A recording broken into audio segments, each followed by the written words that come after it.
So ayun guys, no, may nagtatanong po sa ating Facebook tutorial na kung saan ang title ay paano mag-change ng business non-profit to individual sa ating tax information. So sana all. Ito po ay si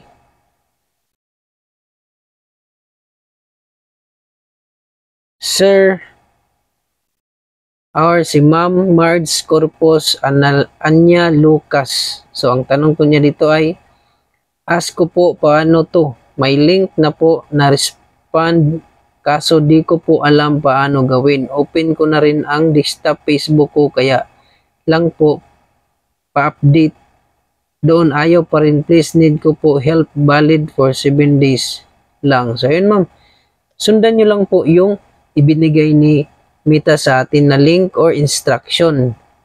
Kasi dyan lang po natin mababago yung ating request sa kanya. At magsisend din po si Meta sa atin sa ating ginamit na Gmail na para dun siya mag-send ng ibang link sa atin para baguhin natin yung ating na-request. So, kung nakatanggap pa po ng ganitong